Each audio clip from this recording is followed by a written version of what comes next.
All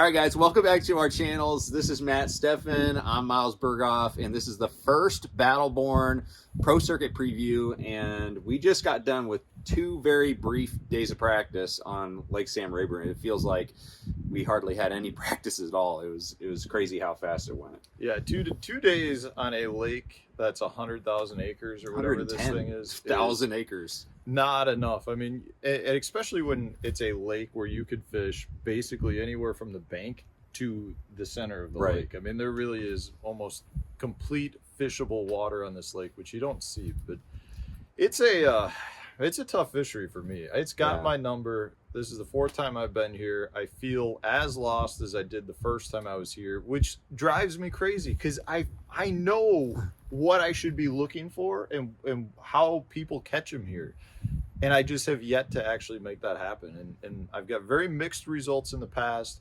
And generally that has me just falling back on some pattern that's kind of off the wall. And I feel like that's what I'm doing this time, just to try to survive this event and move on. I feel like I'm the same way, except for I've had good events here. The only 2 times I've been here, I've got a 12th and an 18th.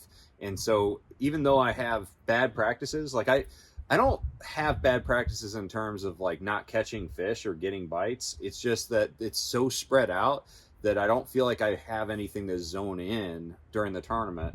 And both of those other ones have turned out well, but I still have that feeling like even though I got bites during practice, I don't feel confident as far as like one specific area or one specific pattern. It's like I honestly just have to go out there and throw a bunch of different rods and really try to just figure it out in the moment and fish new water. I mean, there's a lot of places. I caught a 10 1/4, a 10.36 pounder, my second biggest fish of all time.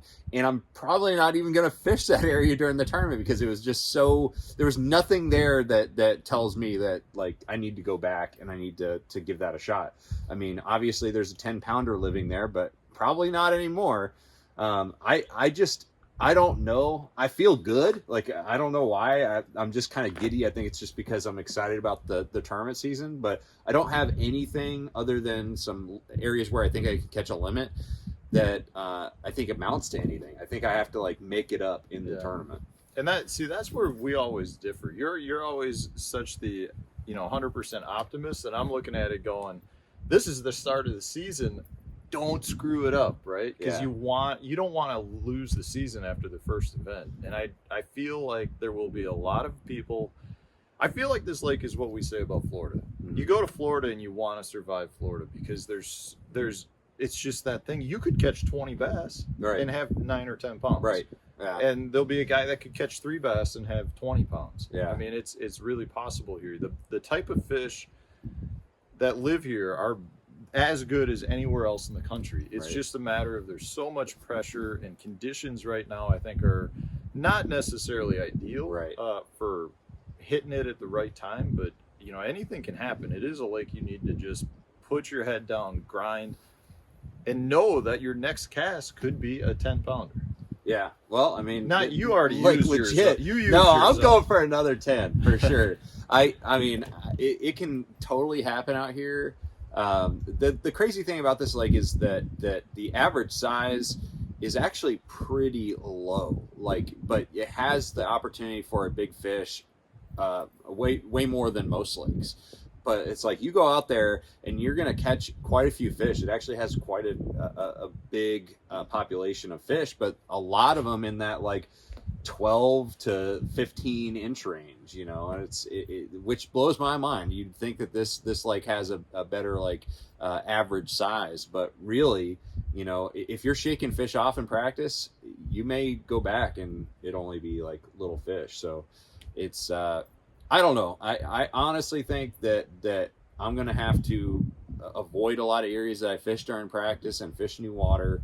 And even though I got a lot of bites, there are also areas that can get hit once and they're done. And that's one thing I'm concerned about, like as far as boat draw. Yeah, it's just one of those things where you're going to have to fish behind other people and hope either they miss something, you're doing something different, or fish pulled up Right. between you and the other individual. You know, weight wise, what are you thinking? I think it's going to take the same amount as it always has. It seems like this lake is really consistent in January. There's years that it fishes slightly better, but it always seems by the end of the tournament things even out, and it's always taken around that, like for the last check, I think it's going to be around that 10 pound range. And then to make the cut, I think it's going to be like 12 and a quarter, 13, something like that. I think 12 and a quarter, you're going to be pretty strong if you catch, 24 and a half pounds for 2 days, for making the top 50. Cause this year it's the top 50, not the top 30. So I think it's going to be around the same. It was last year too, Mouse. What's that? Top 50. Was it? Yeah. Oh, okay. Well, I don't know. I only finished it in the top 20 when I make the cut. You don't worry I can't about remember. that. Yeah. No, that's Yeah, I agree with your weights. I think they'll be right on. I have a feeling somebody might hit the 100-pound mark. Oh yeah. I'm going off and saying somebody's gonna have a monster school of fish. I for sure disagree, but that's just me. I think that if we hit the 80s, I think it's going to be 75 pounds to win this tournament. That's my thought, because you even look at the weights for like some local tournaments recently. The two top teams that pushed like the low to mid 20s both had 10 pounders. One was 10.26 Really? and one was 10.25. And so without those 10 pounders, they wouldn't be anywhere near that range. So that's why I'm saying that 20 pounds a day max is going to win this tournament. However, the final day is zeroed. So it's like, I think that, to make the cut, you're going to have, the leader will have 20 pounds a day after day 3. And then the final day, you're going to have to at least shoot for the mid 20s to feel comfortable, because this lake, there's so much water. And so it's not like, you can put a lot of pressure on it and then the weights just drop off. The final day, you have an equal shot, if not better shot, at catching a giant mega bag on this lake than you do the first day, because we're just not going to have the pressure on the final day. Yeah, I caught a 3 1/4 pounder in practice, so I caught 3 of those the first day. I don't know what that feels like here, but yeah, it is. It's a lake where you get to the final day. Every tournament this year, with the big change up to going zeroed weights on day 4, if you make day 4, you're going to have a shot at any event. Right. Yeah, I agree. And I think this is as good of a lake to have weights zeroed as any, because anybody in the top 10 can catch that big bag. But we got to get to the third day first, and then the final day. And I know both of us are capable. We've had so many bad practices that like evolved into like really good tournaments. So I'm not worried about your pattern. I'm not worried about mine yet. And anyways, make sure that you keep up with all the action. Now we got fantasy fishing. So, I gotta shout out that, because so we got MLF fantasy fishing. So you guys can pick us, one of us or both of us. I would hedge your bet and pick both of us, honestly. But anyways, we're going to have a lot of fun out there. We're going to figure it out. And so we appreciate your guys' support. And again, drop a comment below if you have any questions or comments, or just want to wish us well. And we're going to see you out on the water. And we should clarify, you can pick us for the next tournament, because by the time they watch this video, they won't be able to sign up for this event. I don't know anything about the program, so he's your guy. I didn't even know what a pundit was. I had to do a video about pundit picks. But that's how you pronounce it, right? Thanks for watching, guys. Wish us luck. See you on the water. Perfect.